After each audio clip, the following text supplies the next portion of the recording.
Hello everyone, and thanks for coming back to the channel. Today we're going to take a look at the King Kong 110 GT.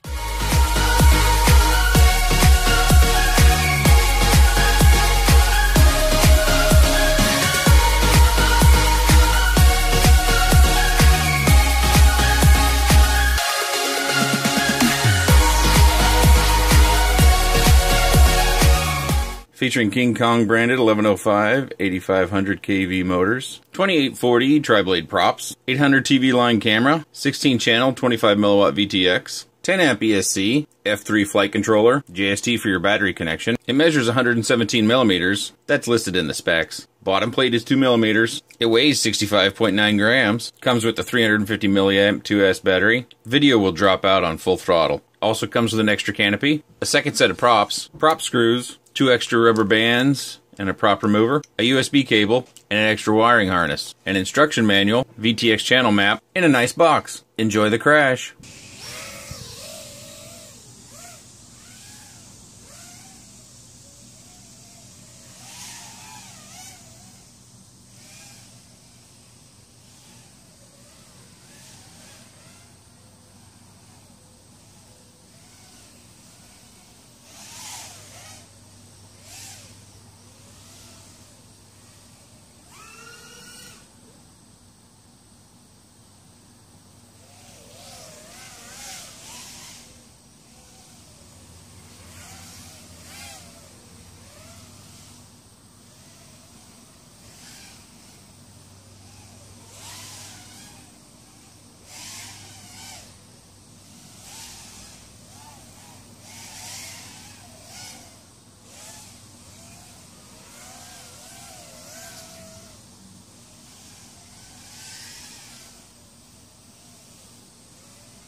Seconds.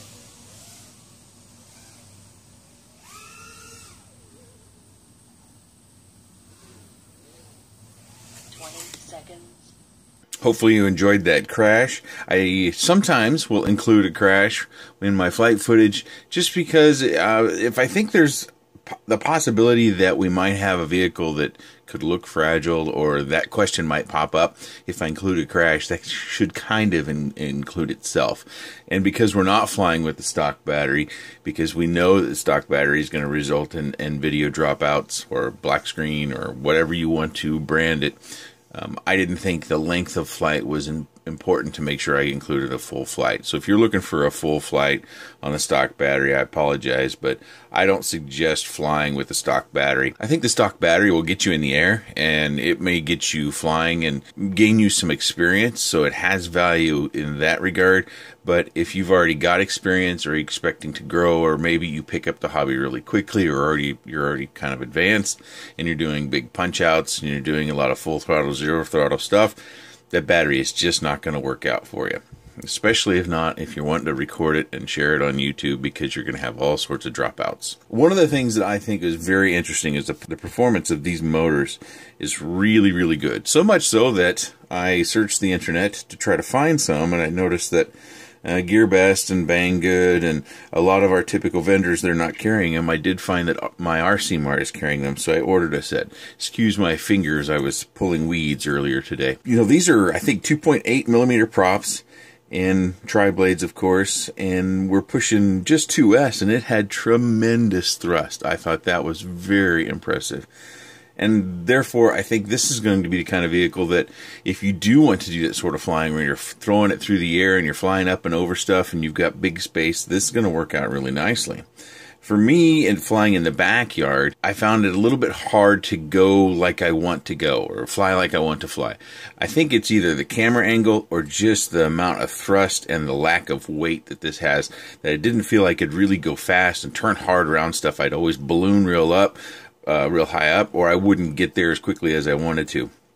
And that's something that I plan to play with. So all the flight footage you've seen so far was in 2S. I had planned to start doing some flying and retuning in 3S. And speaking of the tune, the first tune, which you see on screen, that's the original tune, and I thought that was very strange. I didn't try to change it right out of the box. I did fly a couple batteries with that tune, and I didn't like how it felt. I thought it was really kind of loose. So I switched up the PIDs and found my own PIDs, and now you're looking at those. Oh, one full disclosure, the VTX that I originally had in this was acting really weird. It looked like it had problems either getting the camera signal or supplying enough power to the camera to where the image would be clear. And after fiddling with that a lot, sometimes I could make it work by just kind of letting the vehicle sit for a while and it would come back. Sometimes it wouldn't. I thought maybe it was a channel issue. I thought maybe my goggles were going bad, but I switched to a different vehicle and everything was fine. So I did pull out the camera and VTX out of the GT95, the little brother to this, in order to get this review. But we all know that part's the same, regardless of vehicle, whether you've got this one or the small one, that part is the same. We've got probably about 4 or 5 days of rain coming now, and that's why I'm bringing you this review now. I had planned to do the 3S flying and retuning, but that just hasn't. It's going to take a little while yet. So hopefully I'll have that done, and I can put a card to the 3S flying right up here.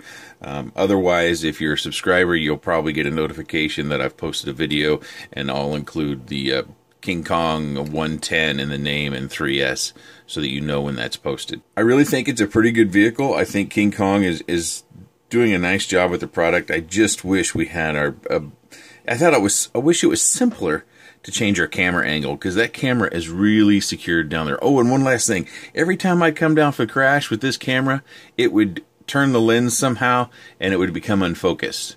So if you can tell in there, I have added hot glue, and even a couple times with my hot glue, it came unfocused as well. So that got to be a bit frustrating, and that was a bit odd, because these cameras generally don't turn that easy. So something to be aware of. If your camera's in focus, drop some epoxy or glue or some adhesive of your own choosing down in there to make sure your camera lens doesn't come turn loose. But back to the camera angle, we have that little bit here. I don't know why it's cut all the way down here. That's silly. We don't need to have this cut down, but I'd like to see it cut up a little bit more. And then I'd like to see a different camera mount to where it would be easier. If that's glued or foam taped down in there, I'll figure out which.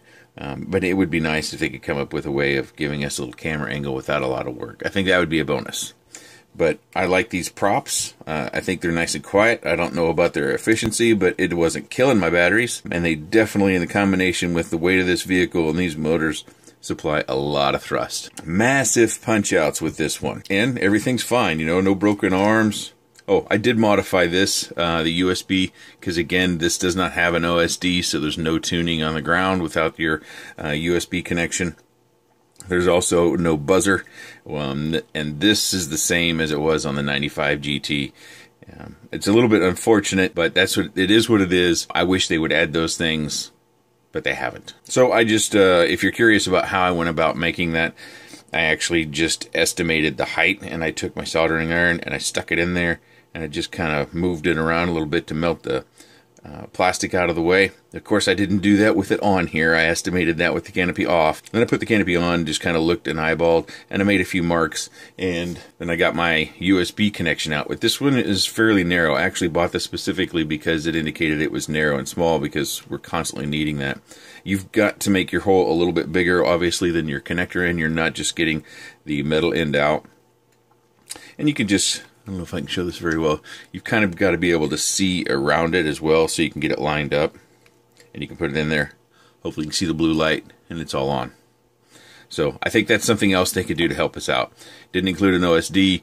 We're going to need that USB port if you wanted to do any tuning that was different. I did leave the JST connector on here. 1 minute. All right, one thing we talked about was the battery wasn't very good. So I want to show you.